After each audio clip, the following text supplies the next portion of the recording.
दशहरा का दिन था। गांव में मेला सजा था। रावण का पुतला जलने को तैयार था और लोग उत्सव में डूबे थे। लेकिन मोहन, एक 25 साल का मजदूर, शराब के नशे में डूबा हुआ था। उसकी आंखें लाल थीं और हाथ में खाली बोतल थामे वह मेले की गलियों में भटक रहा था। उसकी पत्नी सलोनी घर पर थी, अपने 2 छोटे बच्चों को सुलाने की कोशिश कर रही थी। मोहन को और शराब चाहिए थी, लेकिन उसकी जेब में 1 पैसा नहीं था। नशे ने उसके दिमाग पर कब्जा कर लिया था और वह किसी भी कीमत पर पैसे जुटाने को तैयार था। मेले में एक साहूकार बंसी अपनी दुकान पर बैठा था। मोहन उसके पास गया और उधार मांगा। बंसी ने मना कर दिया। नशे में धुत मोहन ने एक भयानक प्रस्ताव रखा। मेरी बीवी को 1 रात के लिए ले लो, बदले में मुझे पैसे दो। बंसी की नजर पहले से ही सलोनी की सुंदरता पर थी। बंसी ने मौके का फायदा उठाया और 700 रुपए का लालच दिया। मोहन ने बिना सोचे हामी भर दी। मोहन घर लौटा और सलोनी को सब बताया। सलोनी के पैरों तले जमीन खिसक गई।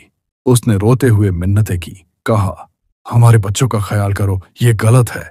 लेकिन मोहन ने नशे में उसे धमकाया, पैसे नहीं आए तो घर कैसे चलेगा।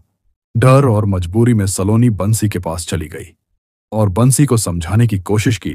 उसने कहा, मुझे कुछ दिन दे दो, मैं आपके पैसे दे दूंगी, पर मेरे साथ ऐसा मत करो। लेकिन बंसी नहीं माना। उसने कहा, ये बात अपने पति से बोल, उसने तुझे 1 रात के लिए मुझे भेजा है। आज रात तू मेरी है। सलोनी की आत्मा टूट गई। उसने हताश होकर अपने आप को बंसी के हवाले सौंप दिया और मोहन ने उन पैसों से शराब की बोतलें खरीद लीं।